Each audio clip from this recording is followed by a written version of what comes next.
बुद्धिवर्धनम प्रतिपदम पूर्णामृतास्वादनम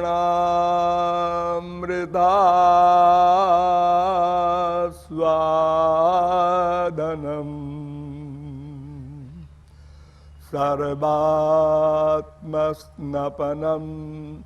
परम विजयते श्री कृष्ण संकीर्तनम।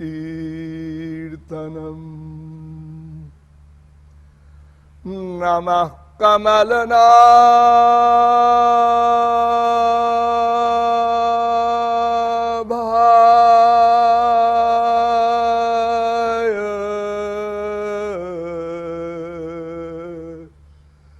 नमः कमलमालिने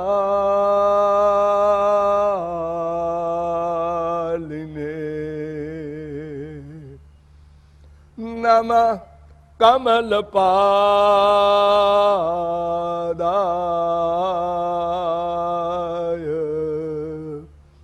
नमस्ते कमलेक्षण यो ब्रह्माणं विदधाति पूर्वं यो वै वेदांश्च प्रहिणोति तस्मै तग्वं ह देवमात्मबुद्धि प्रकाशं मुमुक्षुर्वै शरणमहं प्रपद्ये। विश्व का प्रत्येक जीव क्या चाहता है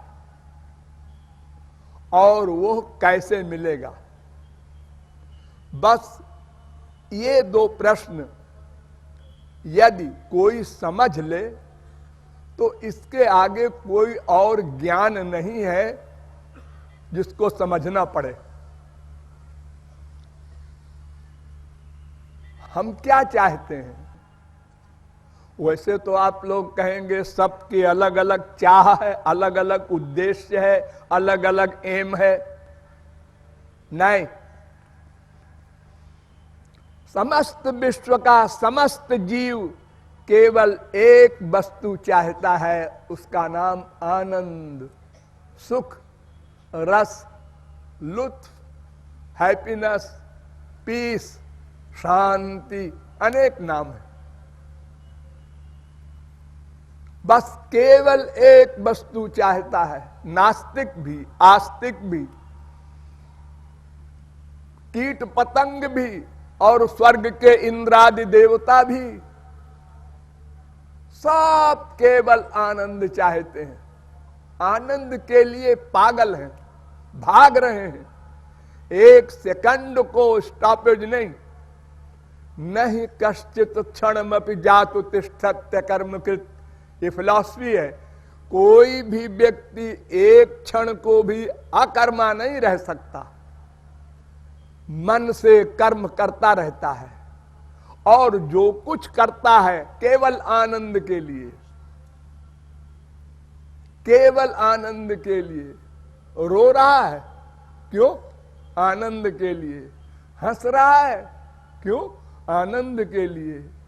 ये सो रहा है क्यों? आनंद के लिए। ये जाग उठा क्यों? आनंद के लिए। यहां आप लोग क्यों आए हैं?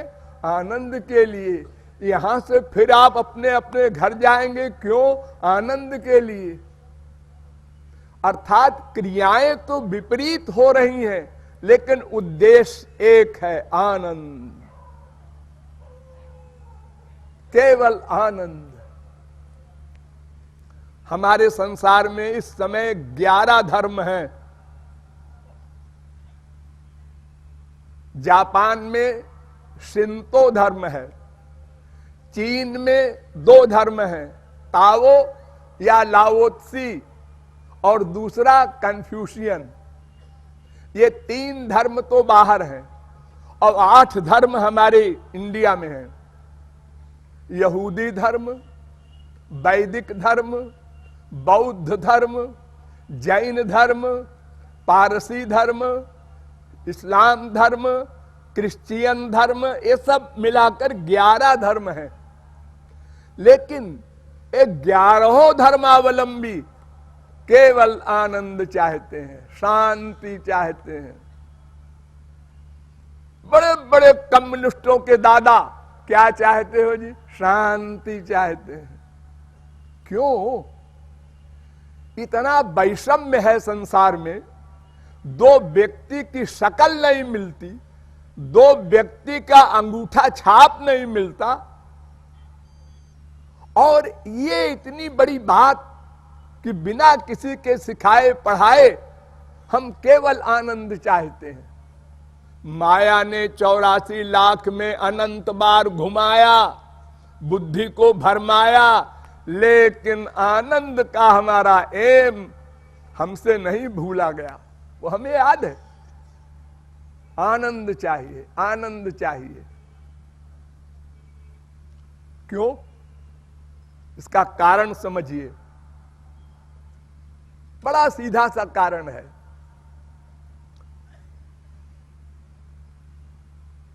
तैत्तिरीयोपनिषद वेद इसका उत्तर देता है, आनंदो ब्रह्मेति विजानात् आनंदाद्धेव खल्विमानि भूतानि जायन्ते आनंदेन जातानि जीवन्ति आनंदम प्रयन्ति अभिसम विशन्ति। तीसरे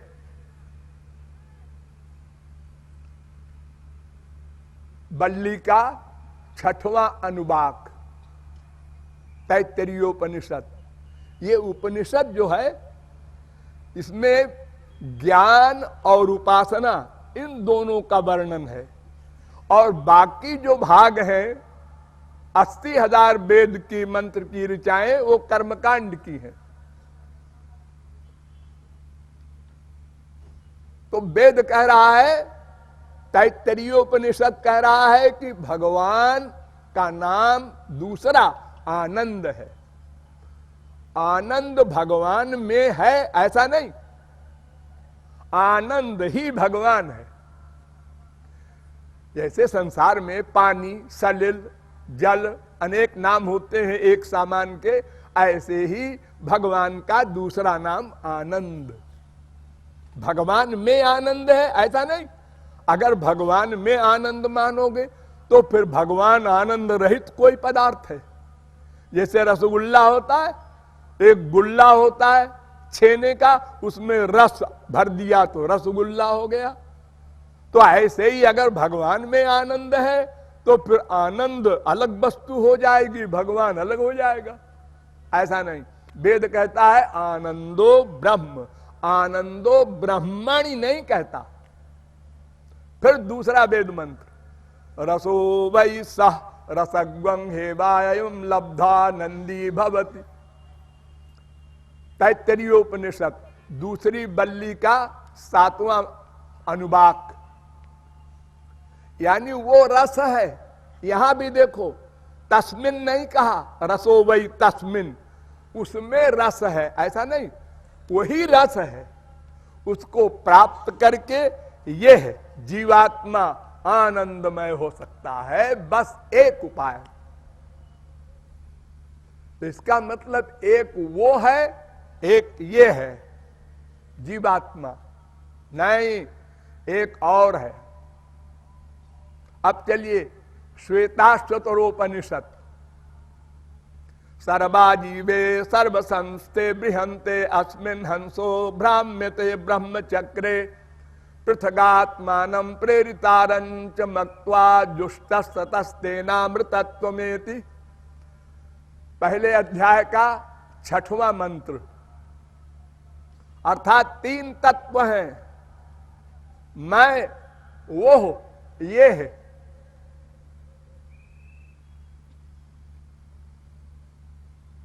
संयुक्त में तत्क्षरमक्षरंच व्यक्ता व्यक्तम भरते विश्वमीशः अनीशश्चात्मा बध्यते भोक्तृभावात् ज्ञात्वा देवं मुच्यते सर्वपाशैः। श्वेताश्वतरोपनिषद के पहले अध्याय का 8वां मंत्र, ये कहता है वो, उसका नाम ब्रह्म, इसका नाम जीवात्मा और इसका नाम माया।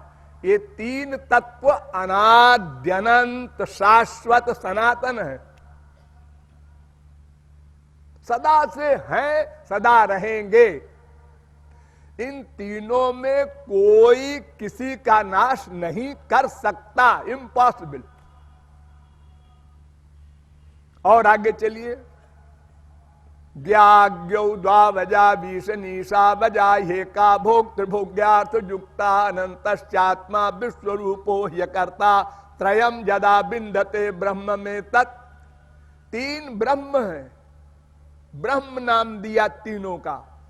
एक ज्ञ, एक अज्ञ। ज्ञ माने सर्वज्ञ भगवान, अज्ञ माने जीवात्मा, और एक ये माया जड़। पहले अध्याय का 9वां मंत्र, क्षरम प्रधानम अमृताक्षरम हरक्षरात्मा न विशते देव एक तस्याभिध्यानात् योजनात् तत्वभावात् भूयश्चान्ते विश्वमाया निवृत्ति। देखिए उपनिषदों में कितना तत्व भरा है हमारे भारतवर्ष में। इसकी प्रशंसा बाहर के फिलासफरों ने किया। शोपेनहावर ने कहा कि उपनिषद से हमको, केवल उपनिषद से शांति मिली है वर्तमान में, और मरने के बाद भी मिलेगी। मैक्स मूलर ने कहा कि शोपेनहावर ने जो कुछ कहा है मैं उस पर हस्ताक्षर करता हूं, मेरा भी यही सिद्धांत है।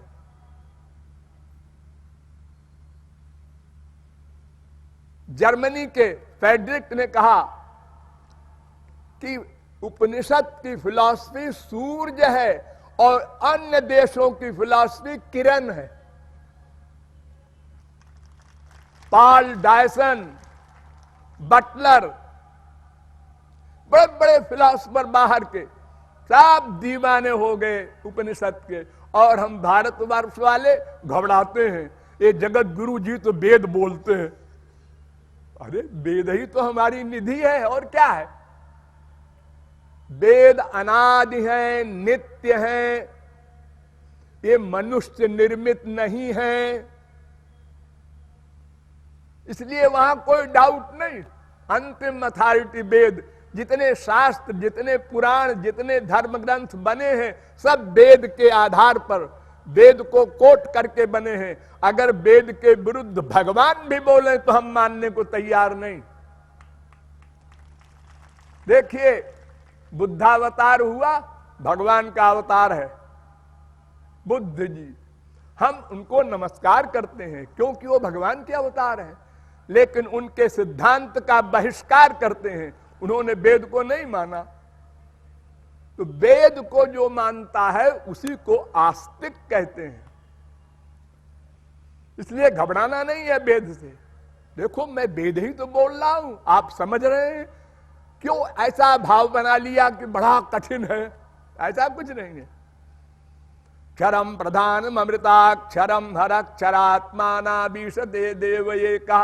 एक क्षर है माया, नष्ट होने वाली, माने क्षणिक यानी जड़, और एक अक्षर है जीवात्मा। और क्षर अक्षर दोनों का शासक, नियामक भगवान। ये तीन तत्व है, तीनों को ब्रह्म कहा वेद ने। पहले अध्याय का 10वां मंत्र है एतद् ज्ञेयम्। देखिए वेद कह रहा है, देखो आप लोग जानना चाहते हैं, ज्ञान के लिए भटक रहे हैं। हाँ हाँ, तो सुनिए, बस इतना जान लो, एतद् ज्ञेयम्, बस इतना जान लो। क्या? एतद् ज्ञेयम् नित्यमेवात्म संस्थम नातः परम वेदितव्यम हि किंचित। इसके अलावा और कुछ नहीं जानना है। क्या है भाई वो? भोक्ता भोग्यम प्रेरितारंच मत्वा सर्वम प्रोक्तम त्रिविधम ब्रह्म में तत्। एक का नाम भोक्ता, एक का नाम भोग्य, एक का नाम प्रेरक। भोक्ता कौन? जीव, हम लोग संसार का उपभोग कर रहे हैं ना। और एक भोग्य, ये माया। और एक प्रेरक, शासक, नियामक, भगवान। और आगे कहा श्वेताश्वतरोपनिषद ने, चौथे अध्याय का 5वां मंत्र, अजामेकाम लोहित शुक्ल कृष्णाम बहवी प्रजा सृजमानाम स्वरूपा अजो हे को जुषमाणो निषेते जहाते नाम भुक्त भोगा मजोन्य। 3 तत्व हैं, अज अज अजा। अज माने जिसका प्रारंभ न हो, जिसका जन्म न हो, जिसकी मृत्यु न हो। अज भगवान, अज जीव, अजा माया, तीनों सनातन है। माया जड़ है, लेकिन न भगवान नष्ट कर सकते हैं, न कोई जीव, न कोई संत महात्मा। अपनी ऊपर से माया को हटा देगा, लेकिन माया को समाप्त नहीं कर सकता। एक महापुरुष बन गया मान लो, उसकी माया चली गई, औरों पर है माया पावर, माया शक्ति का अत्यंत अभाव नहीं हो सकता। फिर आगे कह रहा है श्वेताश्वतरोपनिषद चौथे अध्याय का 6वां मंत्र, द्वास पर्णा सौजा सखाया समानम वृक्षम परिखस्व जाते तयोरन्य पिप्पलम स्वाद्वत्यन्यो अभिचाकशीति। सबके हृदय में ध्यान दो, सबके हृदय में 2 पक्षी, 2 पर्सनैलिटी रहती हैं, एक जीवात्मा, एक परमात्मा, सदा साथ रहती हैं। 84 लाख में जहां जहां जीवात्मा जाएगा उसके साथ रहेगा परमात्मा। 1/100 सेकंड को नहीं छोड़ सकता। लेकिन जीवात्मा कर्म करता है, कर्म का फल भोगता है, और परमात्मा जीवात्मा के कर्म को नोट करता है और पूर्व जन्म के कर्मों का फल देता है। वो लिखता रहता है, छुप करके पीछे बैठा रहता है। देखो, ये है जीवात्मा और ये है परमात्मा। ये जीवात्मा को पता नहीं है कि मेरे पीछे परमात्मा हमारे आइडियाज नोट कर रहा है। ये अब अगर जीवात्मा कभी अबाउट टर्न हो जाए या लेफ्ट अबाउट टर्न हो जाए, कैसे ही सन्मुख हो जाए, बस माया गई, भगवत प्राप्ति हुई, जीव सदा को माला माल हो गया। फिर आगे कहते हैं, समाने वृक्षे पुरुषो निमग्नो निशया शोचित मुह्यमाना जुष्टम यदा पश्चात्यन्यमीश महिमान बीत बीशोका।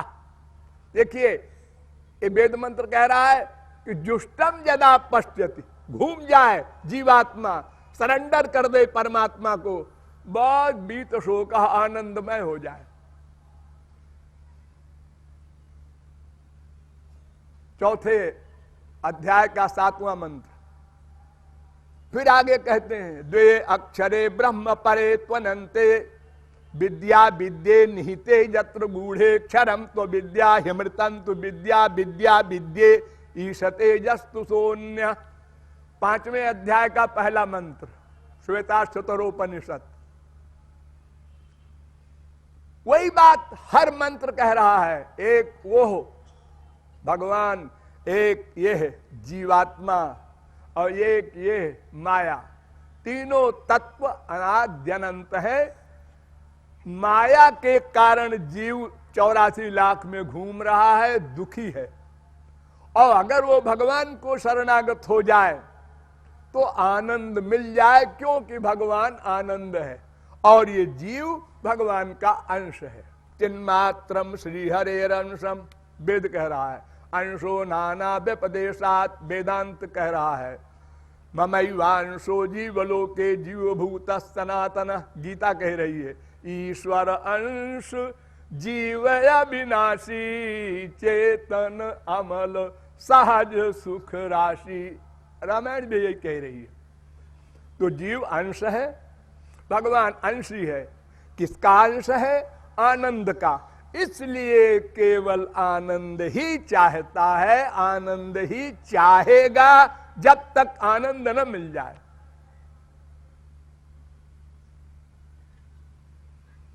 आप कहेंगे क्यों जी, हमारे संसार में भी तो आनंद है। हम लोग माँ में, बाप में, बेटे में, स्त्री में, पति में, रसगुल्ला में, तमाम संसार के सामानों में आनंद पाते हैं, फीलिंग होती है, आनंद मिल रहा है। नहीं, ये आनंद नहीं है, ये धोखा है। कोई एक सामान बता दे कोई व्यक्ति कि इसमें आनंद है। शराबी कहता है शराब में आनंद है, स्त्री, पति, बाप, बेटा, मैं सब निछावर कर दूं उसके ऊपर। अच्छा, तो क्यों जी शराबी साहब, आप जब पैदा हुए थे तभी से यह हाल है? नहीं, ऐसा नहीं है। तो कुछ बड़े हुए तो फिर कांटेक्ट हुआ लोगों से, तो फिर धीरे धीरे पहले बेमनी से पिया, फिर पीते पीते पियक्कड़ हो गए। हाँ, तो फिर तुम्हारे इस शराब के सुख के और फॉलोअर तो नहीं है सबके सब संसार भर के लोग। अगर पंडित जी खाना खा रहे हो, कोई पानी की बोतल रख दे और कह दे पंडित जी ये शराब है, अगर आप शौक करें तो पंडित जी खाना छोड़ के भाग जाएंगे। उनको शराब से सुख क्यों नहीं मिल रहा है? एक भिखारिन को अपने काणे पुत्र के आलिंगन में सुख मिल रहा है, उसको देखने में सुख मिल रहा है, और सुंदर सुंदर बच्चे देखती है वो, ठीक है, वहां सुख नहीं उसको। गाय को हरी घास में जो सुख मिलता है वही एक खरब पति को 56 प्रकार के व्यंजन में मिलता है। सुख में कोई अंतर नहीं। ये सुख है कैसा? प्रत्येक क्षण घटमान फिर समाप्त। ध्यान दो इस पॉइंट पर, यही गाड़ी रुकी है हम लोगों की। एक मां का बच्चा खो गया है, 4 दिन बाद मिला, मां व्याकुल होकर दौड़ती है, चिपटाती है। एक बार, पहली बार बहुत सुख मिला, दूसरी बार सुख कम, तीसरी बार और कम, चौथी बार जाओ बेटा खेलो। ये कहां गया सुख जो पहली बार मिला था? अब अगर फिर भी बच्चा मां को लिपटता है और डांट पड़ जाएगी। तो संसार का सुख प्रत्येक क्षण घटता जाता है और फिर समाप्त हो जाता है, और फिर उल्टा हो जाता है। उसी मां से हमको सुख मिला और उसी मां से हमारी बात नहीं माने तो ऐसी मां मिली है हमको, दुर्भावना हो रही है, गाली दे रहा है, बाप को गाली दे रहा है, अरे मने मन दे रहा है, न सामने दिया। ऐसा बाप मिला, ऐसी मां मिली, ऐसा पति मिला, ऐसी बीबी मिली, ये भी होता है, रोज होता है।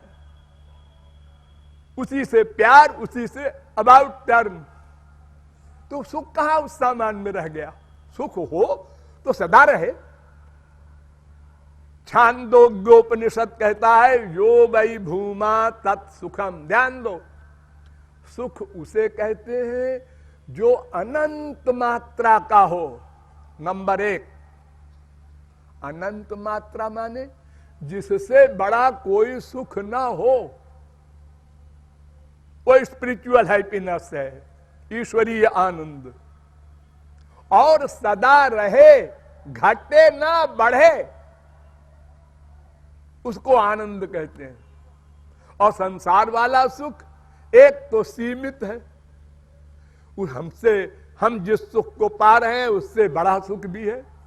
हम मोटरसाइकिल पर चलते हैं अकड़ के, और जब मर्सिडीज गाड़ी देखते हैं तो कहते हैं काश कि ये मिलती हमको। दुख, अब उसी गाड़ी से दुख मिल रहा है। साइकिल वाले को देखा, उससे सुख मिल रहा है, उसके साइकिल है, हमारे मोटरसाइकिल है।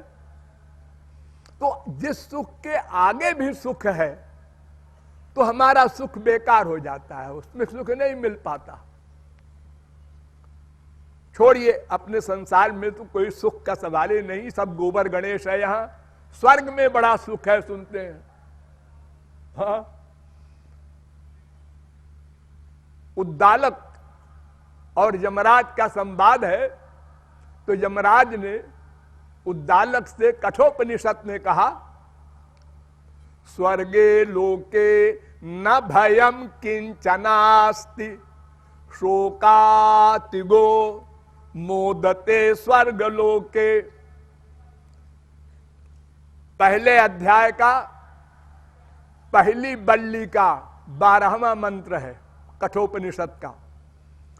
वो उद्दालक को बहला रहे हैं यमराज।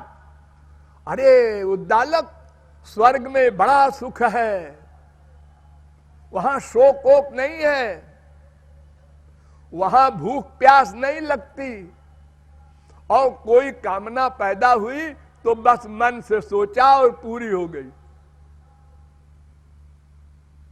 तो उद्दालक ने कहा, शोभावा मर्त्यस्य अपि जीवित।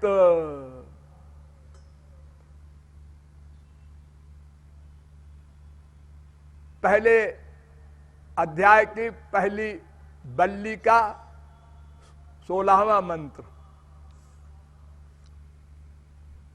26वां मंत्र। ये कह रहे हैं उद्दालक के स्वर्ग में तो सुख नहीं है, आप हमको बना रहे हैं। स्वर्ग तो हमारे मृत्युलोक की तरह है। वेद तो कहता है कि इष्टापूर्तम मन्यमाना वरिष्ठम नान्यत् श्रेयो वेदयन्ते प्रमूढ़ाः। मुंडकोपनिषद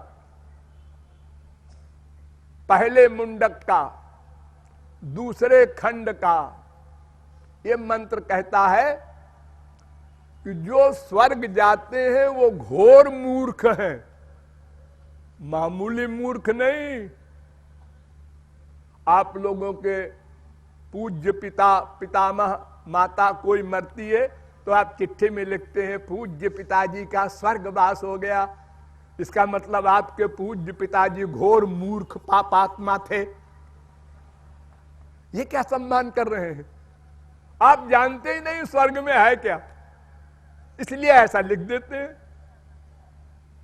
तो स्वर्ग तो माया के अंदर में है और उसमें 11 कक्षाएं हैं सुखों की। ध्यान से सुनो, एक एक शब्द में डिटेल नहीं कर सकूंगा।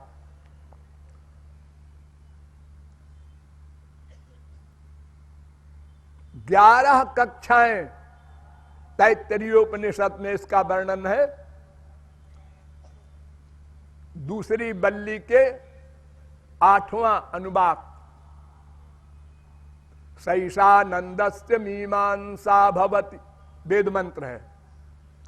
अगर संसार भर का कोई राजा हो, एक देश का नहीं, सारे संसार का एक राजा हो, युवावस्था हो, स्वस्थ हो, विद्वान हो, रूपवान हो, गुणवान हो, जनता अनुकूल हो, यानी सारे गुण उसमें हो।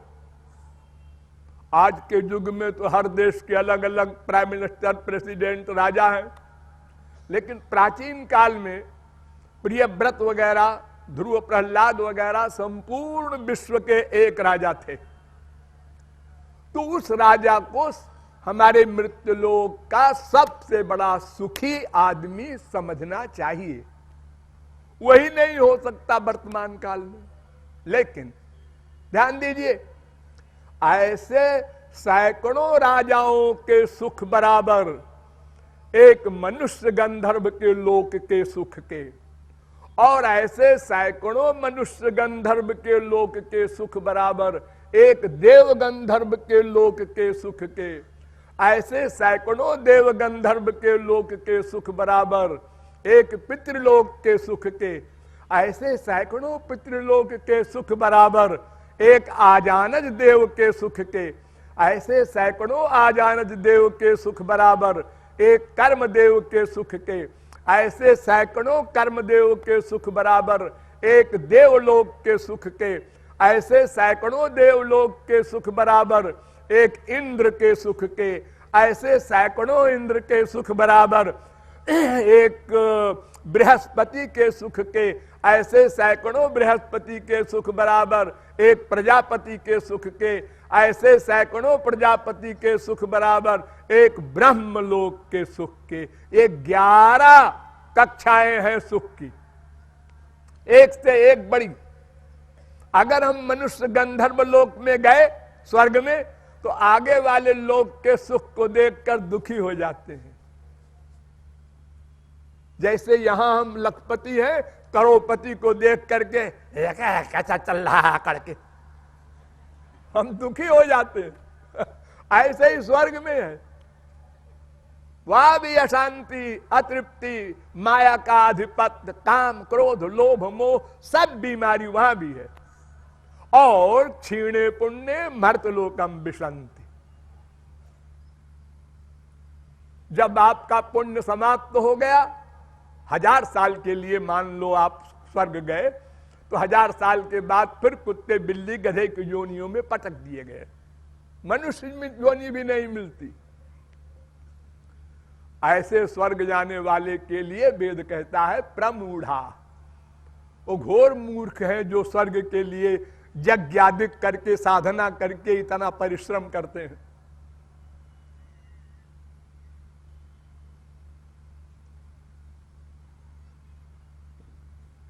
आपकी गीता कहती है, ते तम भुक्त्वा स्वर्गलोकम विशालम क्षीणे पुण्ये मर्तलोकम विशंति।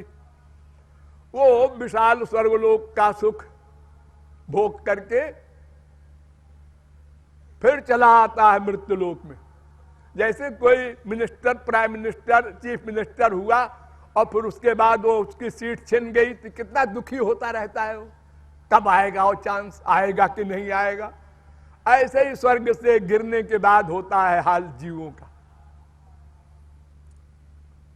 आपकी भागवत कहती है, दुखोदरका स्तमो निष्ठा क्षुद्रानंदा सुचार पिता। 11वें स्कंद के 14वें अध्याय का 11वां श्लोक। वहां दुख है, शोक है, और कुछ दिन के लिए है स्वर्ग। सब बीमारी जैसे हमारे मृत्युलोक में है, ऐसे वहां भी है। स्वर्गहु स्वल्प अंत दुखदाई। तो स्वर्ग का सुख भी हमारे लिए त्याज्य है। और इस संसार में वर्तमान मृत्युलोक में सुख की तो कल्पना ही मत कीजिए। जब से आप लोग पैदा हुए क्या मिला? टेंशन, दुख। पहले सुख फिर दुख, पहले थोड़ा सुख फिर ढेर सारा दुख। यमराज ने उद्दालक से कहा कि अच्छा आप सुनो, अब तत्व ज्ञान की बात बता रहा हूं। अन्य श्रेयोन्य दूताइव प्रेयस तयो श्रेय आददानस साधु भवति ही अर्थात जाऊ प्रेयो वृणीते। उद्दालक, दो चीजें होती हैं, एक का नाम श्रेय, एक का नाम प्रेय। श्रेय प्रेय। श्रेय किसे कहते हैं? जो भगवान का सुख पाए। और प्रेय किसे कहते हैं? जो विषयों का सुख पाए, संसार का। तो जो श्रेय मार्ग को ग्रहण करता है, भगवत प्राप्ति के लिए प्रयत्न करता है, उसको परमानंद, दिव्यानंद, वास्तविक आनंद मिल जाता है। और जो संसार रूपी प्रेय विषय सुख की ओर भागता है, वो 84 लाख में घूमता रहता है। मानव देह तो कभी मिलता है। ये ब्रह्मा के पुत्र मनु, मनु के पुत्र प्रियव्रत, प्रियव्रत के पुत्र आग्निद्र, आग्निद्र के पुत्र नाभि, नाभि के पुत्र ऋषभ, भगवान के अवतार। ऋषभ के 100 पुत्र, तो 81 तो कर्मकांडी हो गए। 9 राजा हो गए, बड़े भरत थे और 9 योगीश्वर हुए। तो वो बहुत बड़ा यज्ञ कर रहे थे। एक राजा निमि नाम था। तो ये 9 योगीश्वर सारे ब्रह्मांड में कहीं भी घूमते रहते थे, इतनी पावर थी उनकी। तो उस यज्ञ में गए तो वहां पर विदेह निमि ने, राजा ने प्रश्न किया कि दुर्लभो मानुषो देहो देहिनाम क्षण भंगुरा तत्रापि दुर्लभम मन्ने वैकुंठ प्रिय दर्शनम। ऐ योगीश्वरो, ये मानव देह देवताओं को भी नहीं मिलता, देव दुर्लभ है। क्योंकि देवता लोग भक्ति साधना कुछ कर्म नहीं कर सकते, उनको केवल भोग भोग करने का कानून है, कर्म करने का कानून मनुष्य को है। तो मनुष्य शरीर ही देव दुर्लभ है। फिर उसमें अगर कोई संत मिल जाए असली, एक कान फूंकने वाले नए चेला बना बना करके और जमात इकट्ठा करें, ऐसे नहीं, जो श्रोत्रिय ब्रह्मनिष्ठ हो।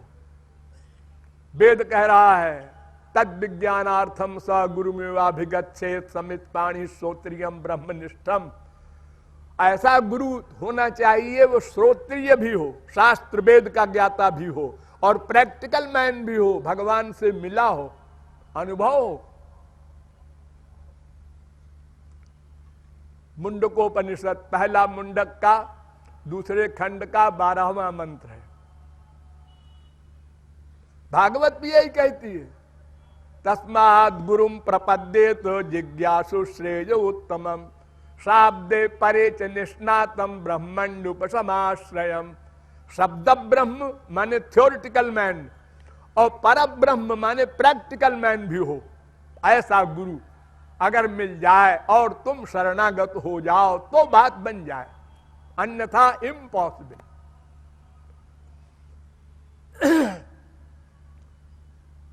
तो कठोपनिषद भी कहता है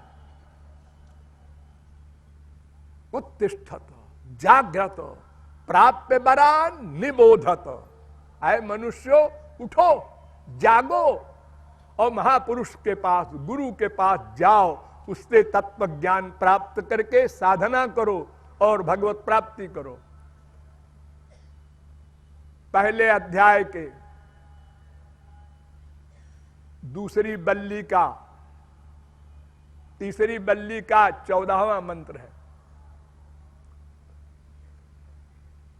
तो गुरु की शरणागति ये पहला क्लास,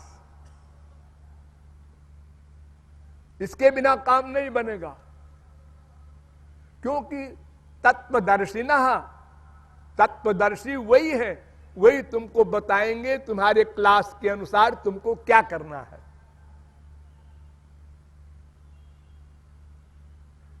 तब तुम साधना के द्वारा लक्ष्य को प्राप्त करोगे। साधना क्या है? साधना समझिए, ये तो आप जान गए क्या चाहिए हमको, आनंद। क्यों चाहिए ये भी जान गए, हम भगवान के आनंद के अंश हैं इसलिए आनंद चाहते हैं। लेकिन वो कैसे मिलेगा, इसके लिए चलिए फिर उपनिषदों में। नायमात्मा प्रवचने न लभ्यो न मेधया न बहुधा श्रुतेन यमे वैश वृणुते तेन लभ्यस्तस्यैष आत्मा विवृणुते तनुग्वं स्वाम। कठोपनिषद पहले अध्याय के दूसरे बल्ली का 23वां मंत्र। ये कह रहा है कि देखो, कोई साधन हो, शास्त्र वेद का अध्ययन, तपश्चर्या, यज्ञ, दान, व्रत, कुछ कर डालो, इससे भगवान नहीं मिलेंगे। वो जिसको अपना ले, जिस पर कृपा कर दे। और किस पर कृपा करेगा? जो उसको कंप्लीट सरेंडर करे, पूर्ण शरणागत हो जाए भक्ति के द्वारा, उस पर वो कृपा करता है। यस्य देवे परा भक्तिर यथा देवे तथा गुरौ तस्यैते कथिता ह्यर्था प्रकाश्यन्ते महात्मना। श्वेताश्वतरोपनिषद 6वें अध्याय के 23वां मंत्र। वेद कह रहा है कि जैसी भक्ति श्री कृष्ण के प्रति हो वैसी भक्ति गुरु के प्रति भी हो, तो ये जो आनंद प्राप्ति या भगवत प्राप्ति का लक्ष्य है ये हल हो सकता है। एक मार्ग है। फिर माठर श्रुति कहती है भक्तिरेवैनम नच्यति भक्तिरेवैनम पश्यति भक्तिरेवैनम दर्शयति भक्ति बसा पुरुषो भक्तिरेव गरीयसी। एव लगा रखा है। एव माने ही, भक्ति से ही भगवान मिलेंगे। तो समस्त वेद में उपासते पुरुषम ये कामास्ते शुक्र में तति वर्तन्ति धीरा। मुंडकोपनिषद 3रे मुंडक के 2रे खंड का पहला मंत्र। भगवान की जो उपासना करेगा उसी को ये माया से छुट्टी मिलेगी, दुख से छुट्टी मिलेगी और सदा को आनंद मिल जाएगा। अब भागवत में आइए। जो वेद कहेगा वही पुराण कहेंगे। भागवत में बड़ा सुंदर निरूपण है और दुनिया में किसी ग्रंथ में इतना बढ़िया नहीं है। आप लोग पढ़ लीजिएगा 11वें स्कंद का 14वां अध्याय। उद्धव प्रश्न करते हैं श्री कृष्ण से कि आप भगवान हैं, वेद के बनाने वाले, वेद के जानने वाले। तो अब मैं एक प्रश्न करता हूं, बोलो बोलो क्या प्रश्न है? बदंत कृष्ण श्रेयांसी बहूनि ब्रह्मवादिना तेषां विकल्प प्राधान्य मुताहो एक मुख्यता। हमारे संसार में बड़े बड़े महात्मा लोग भी अनेक प्रकार के मार्ग बताते हैं, शास्त्रों में लिखे हैं। ये महाराज इतने सारे मार्ग क्यों बन गए और क्या ये सब सही है या कोई एक सही है? बेचारा मनुष्य पढ़ करके सुन सुन करके तो पागल हो जाता है। वो क्या डिसाइड करे, कंफ्यूज हो जाता है। कितना बढ़िया प्रश्न है और भगवान से कर रहा है प्रश्न। उद्धव परमहंस भगवान ने कहा सुनो, काले न नष्टा प्रलये वाणीयम वेद संगीता मयादो ब्रह्मणे प्रोक्ता धर्मो जस्याम मदात्मका। 11वें स्कंद के 14वें अध्याय का 3रा श्लोक। महाप्रलय में सब वेद वगैरह लीन हो गए थे मुझ में। हाँ, जब सृष्टि हुई तो मैंने वेद को प्रकट किया और उसमें एक ही मार्ग मैंने बताया है, एक ही मार्ग। फिर मन माया मोहित धिया पुरुषा पुरुषर्षभ श्रेयो बदंत्यनेकांतम यथा कर्म यथा रुचि। हमारी अलौकिक वेद वाणी को जब पंडितों ने पढ़ा, नाइक बुद्धि वालों ने, तो अपनी अपनी रुचि, अपने अपने इंटरेस्ट के अनुसार उसका अर्थ कर डाला अलग अलग। एक पेड़ पर एक पक्षी बोल रहा था, 3 आदमी नीचे बैठे थे। उस पक्षी की आवाज को सुनकर एक ने कहा क्यों भाई ये क्या बोल रहा है? तो एक पसारी की दुकानदार था, उसने कहा ये बोल रहा है सोंठ मिर्च अदरक, सोंठ मिर्च अदरक। और एक पहलवान बैठा था, उसने कहा ये बोल रहा है दंड बैठक कसरत, दंड बैठक कसरत। और एक भक्त भी बैठा था, उसने कहा ये बोल रहा है राम सीता दशरथ, राम सीता दशरथ। यानी अपने अपने इंटरेस्ट के अनुसार उस पक्षी की वाणी का लोग अर्थ लगा रहे हैं। तो ये तो लौकिक वाणी का अर्थ है। अलौकिक वाणी है वेद, उसके अर्थ तो चाहे जितने लगाओ। परोक्षवादो वेदोयम बालानाम अनुशासनम। भागवत वेद के अर्थ को केवल महापुरुष ही जान सकता है, उसी से समझो। अपने आप पढ़ के नहीं समझ सकते, उसका इतना गूढ़ार्थ है। तो वेद भगवान का स्वरूप है। जैसे भगवान बुद्धि से परे है, इंद्रियभ्य परार्थार्थेभ्य च परम मना मनसतु परा बुद्धिर बुद्धिरात्मा महान परा महता परम अव्यक्तम अव्यक्तात् पुरुषा परा पुरुषान्न परम किंचित सा काष्ठा सा परागति, वेद कहता है। भगवान बुद्धि से परे है। और वेदो नारायण साक्षात, वेद भगवान का स्वरूप है, इसलिए ये भी बुद्धि से परे है। इसलिए ये केवल महापुरुष के द्वारा ही जाना जाएगा। तो भागवत कहती है कि भगवान कहते हैं कि देखो हमारी वेदवाणी को पढ़ने वाले कोई सात्विक थे, कोई राजस थे, कोई तामस थे और पाखंडी भी थे बहुत से, पाखंड मतयो परे। इसलिए वेदवाणी के अनेक अर्थ हो गए, इसलिए अनेक मार्ग बन गए। जैसे धर्म में के एक कहता है वर्णाश्रम धर्म का पालन करो बस, दूसरा कहता है शस्त्रान्य, अरे नाम कमाओ क्या चक्कर में पड़े हो। एक कहता है इंद्रियों पर विजय प्राप्त करो, एक कहता है मन पर विजय प्राप्त करो, एक कहता है बस सच बोलो, एक कहता है बस अहिंसा परमो धर्म। ये सब अलग अलग धर्म बन गए, मार्ग बन गए।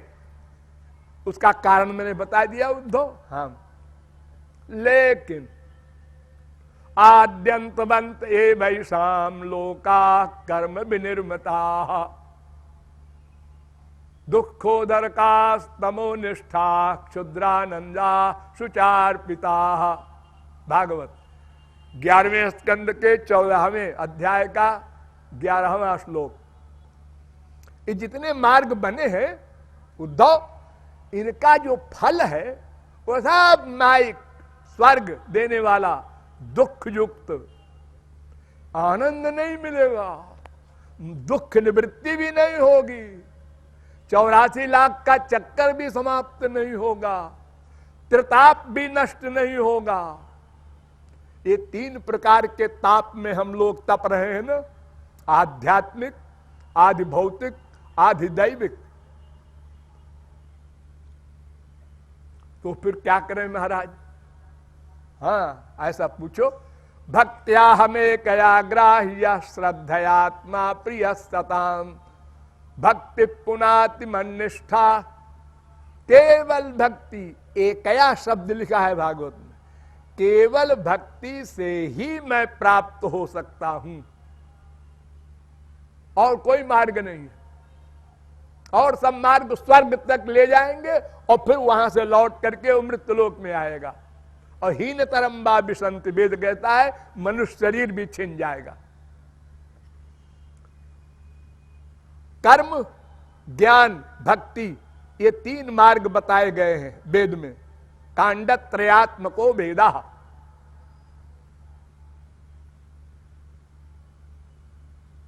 ज्ञानं कर्म च भक्तिश्च नोपायो न्योस्ति कुत्रचित। भागवत भी ये कहती है 3 मार्ग हैं।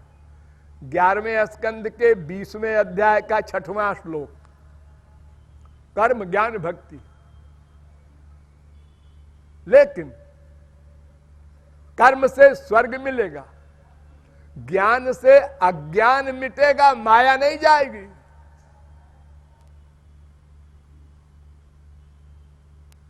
बहुत बारीक बात है।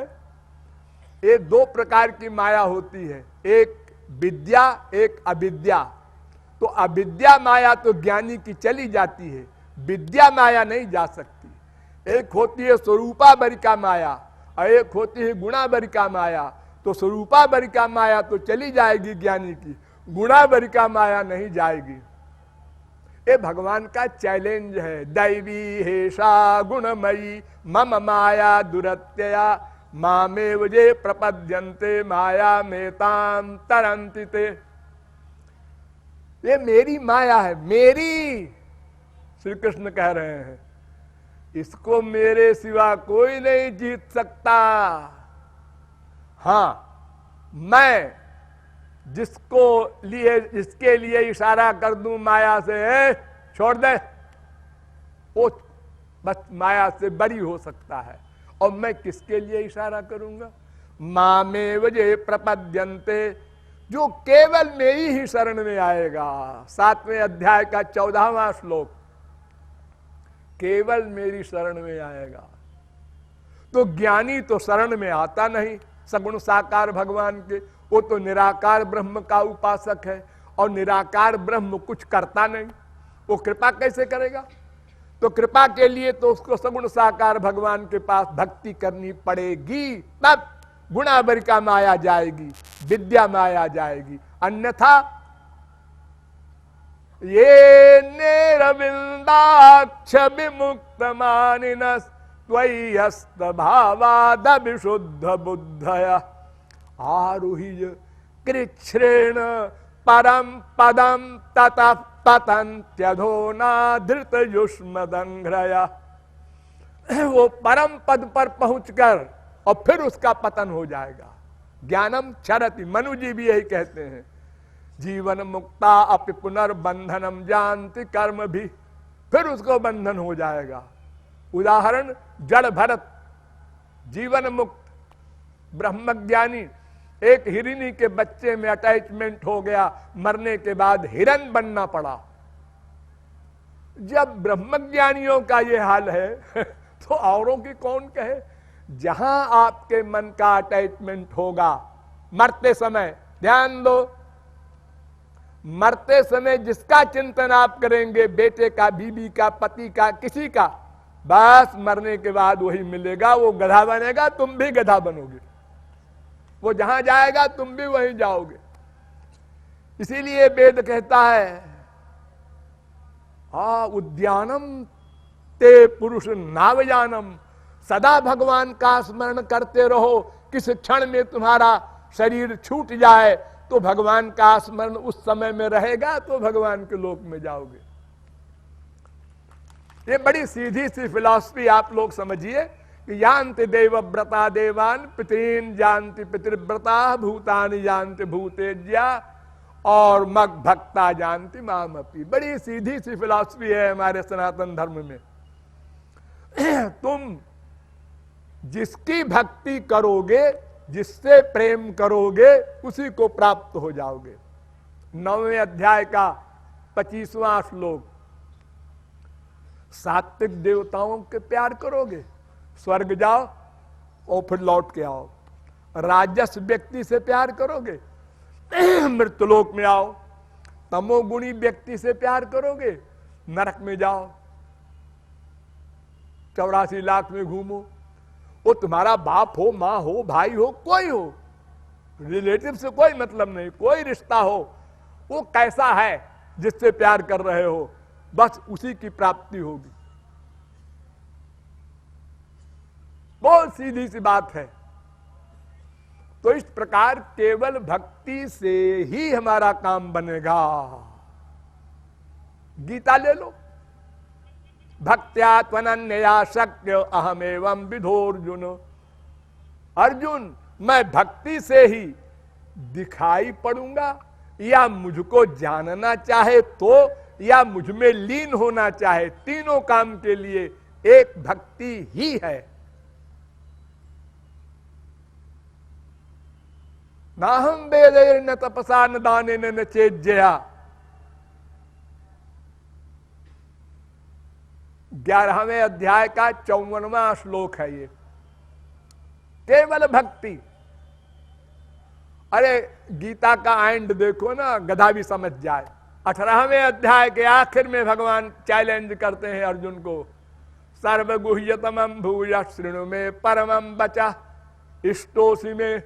अर्जुन, तू मेरा प्रिय सखा है, इसलिए सबसे प्राइवेट बात बता रहा हूं तुझको, इसके आगे में और प्राइवेट कुछ नहीं है मेरे पास। अर्जुन संभल गया, क्या है भाई वो? 18वें अध्याय का 64वां श्लोक, मन्मनाभो मद्भक्तो मद्याजी माम नमस्कुरु। 18वें अध्याय का 65वां श्लोक, मेरी भक्ति करो बस, और कुछ मत करो, न सोचो, न सुनो, न पढ़ो, न समझो। तो अर्जुन के दिमाग में आया कि ये बार बार भक्ति भक्ति करते हैं, और ये जो इनको मारूंगा वो पाप होगा, तो भगवान ने समझ लिया इसके दिमाग में बीमारी बनी है अभी। तो आगे भगवान कहते हैं सर्वधर्मान परित्यज्य मामेकं शरणं व्रज अहं त्वां सर्व पापेभ्यो मोक्षयिष्यामि मा शुचा। अर्जुन, सब धर्मों को छोड़ दे।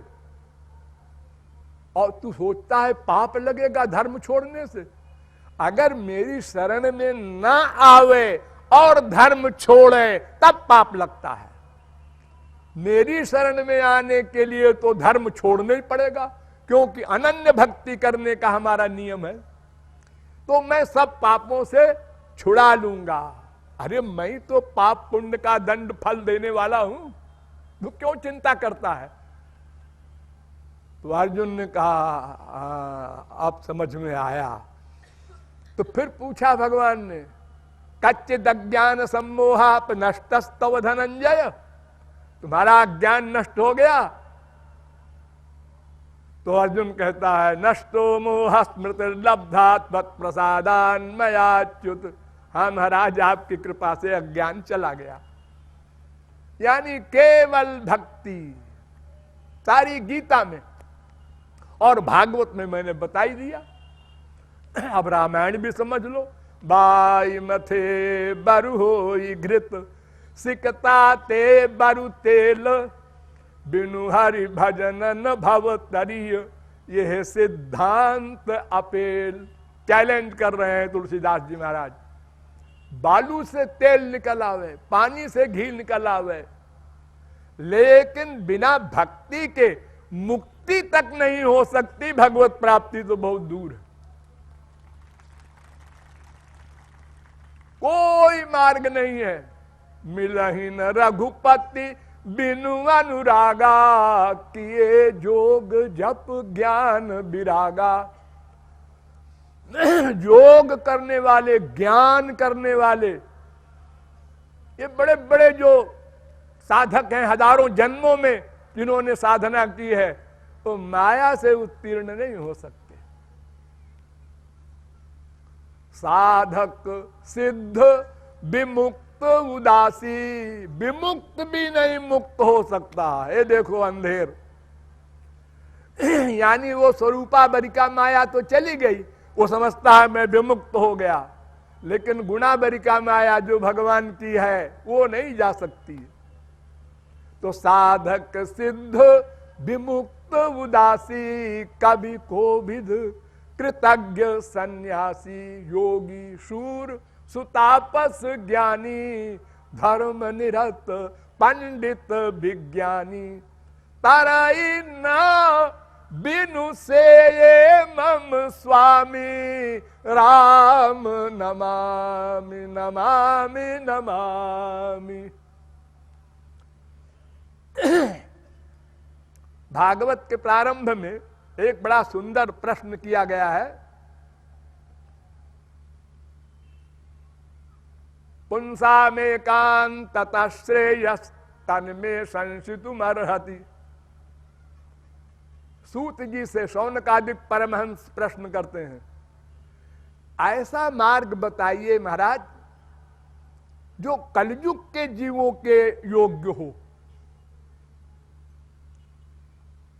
पहले स्कंद के पहले अध्याय का 9वां श्लोक। प्रायेणाल्पायुषसभ्यो कलावस्मिन् युगे जनाः मंदाः सुमंद मतयो मंद भाग्यायुपद्रुताः। पहले अध्याय के पहले स्कंद के पहले अध्याय का 10वां श्लोक। महाराज कलयुग में बड़ी मंद बुद्धि वाले लोग होंगे, बड़ी कैचिंग पावर वीक होगी इनकी, ये शास्त्र वेद को समझ भी नहीं सकते। अगर कोई समझाने भी आएगा तो ये कह देंगे कि ऊपर ऊपर से चला गया, इतनी कम बुद्धि है। तो महाराज कोई ऐसा मार्ग बताइए जिससे ये साधारण जीव भी अपना कल्याण कर सके। अतः साधो त्रियत्सारम, जो सार हो और सरल हो ऐसा मार्ग बताइए। तो सूत जी ने बताया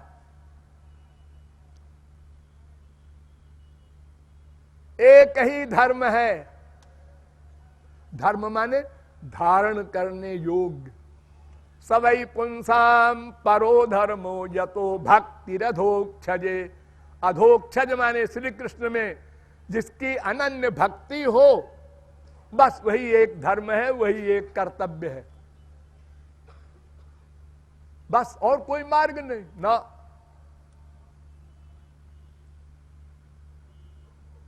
एक मार्ग है।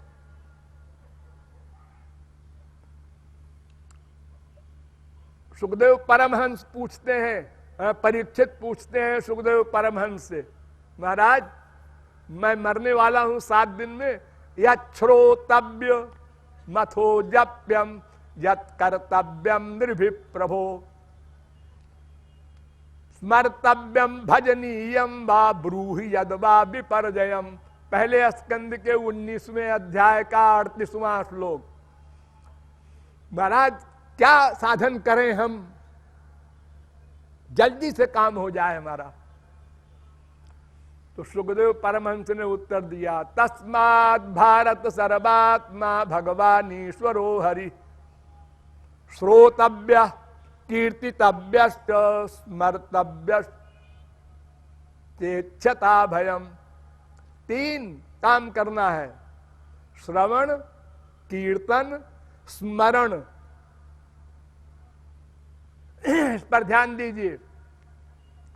3 साधन भक्ति के। श्रवण, आप लोग इस समय श्रवण कर रहे हैं, लेकिन श्रवण सिद्ध महापुरुष के द्वारा ही करें। अगर ऐसे अरे गहरे पंडितों के अगर लेक्चर सुनेंगे तो कंफ्यूज हो जाएंगे। वो तो आपको बताएंगे कान फुका लो और चारों धाम की मार्चिंग कर आओ और ऐसे ऐसे करके जप कर लो उंगली से और मुंह जबान से पाठ कर लो गीता भागवत रामायण के, यानी इंद्रियों का वर्क कर लो और तुमको हम बैकुंठ में गोलोक में गेट पे मिलेंगे, पास कर देंगे। ऐसे बेवकूफ बना रहे हैं हमारे देश में बाबा लोग, और हमको गाली देते हैं कि कृपालु न चेला बनाता है न बनाने देता है। ये हाल है हमारे देश का। तो इसलिए श्रवण भी सिद्ध महापुरुष से करना है और अपने मार्ग के अनुसार करना है। अगर आदि जगत गुरु शंकराचार्य भी आ जाएं तो उनका लेक्चर न सुनना भूल के। वो कहते हैं मैं भगवान हूं, तुमको तो दीन बन करके भगवान से रो करके उनका दर्शन और आनंद मांगना है। तुम अपने को भगवान मान लोगे तो रही सही दीनता भी समाप्त। अपने मार्ग के अनुसार जो वक्ता महापुरुष मिले उसका श्रवण करो। नहीं मिले, हमको मालूम हो गया क्या करना है, बस फिर क्या है, प्रमुख काम क्या, स्मरण। सब लोग ध्यान दो, भक्ति का प्राण क्या, स्मरण, भगवान का स्मरण, उनका रूप ध्यान। बस यही हम नहीं करते। कीर्तन खूब कर रहे हैं, कुश्ती लड़ रहे हैं जैसे हरे राम राम राम हरे हरे। ऐसे काम नहीं बनेगा। ये तो फिजिकल वर्क है। फिजिकल वर्क तो भगवान लिखते ही नहीं,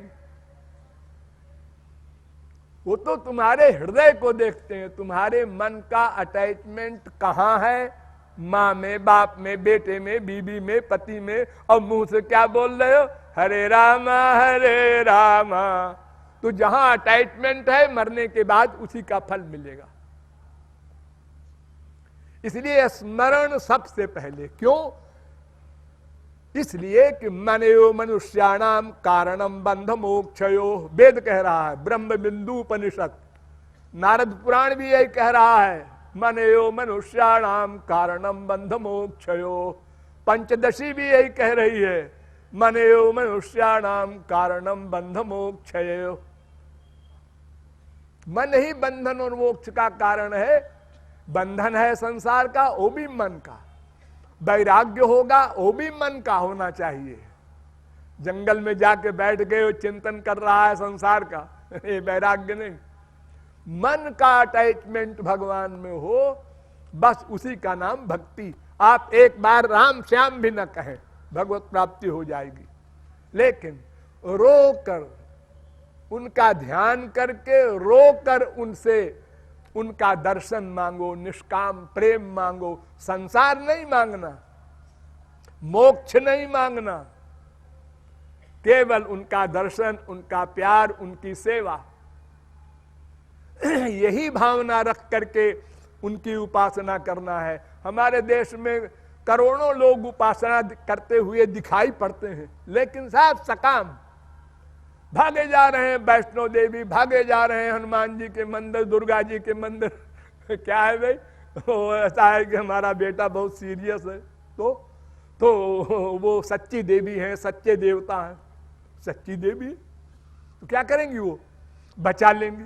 अच्छा क्यों जी, जिस अभिमन्यु के मामा श्री कृष्ण भगवान, अभिमन्यु के पिता अर्जुन गीता ज्ञानी महापुरुष, और अभिमन्यु का ब्याह कराने वाले भगवान के अवतार वेद व्यास, तीन भगवान, और नहीं बचा पाए। उत्तरा विधवा हो गई 16 वर्ष की उम्र में, और तुम कह रहे हो कि हम खाली वहां जा करके लौट आएंगे, या मृत्युंजय का जाप करा देंगे पंडित जी से, तो हम मृत्यु को जीत लेंगे।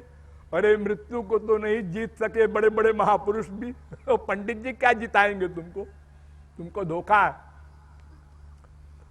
तो कामना नहीं करना, भगवान से कुछ मांगना नहीं, ये निश्चय कर लो। रोकर उनके नाम गाओ, गुण गाओ, लीला गाओ, इंद्रियों को भी साथ ले लो, अच्छा है, लेकिन अनन्य प्रेम होना चाहिए। अनन्य प्रेम यानी और कहीं अटैचमेंट ना हो।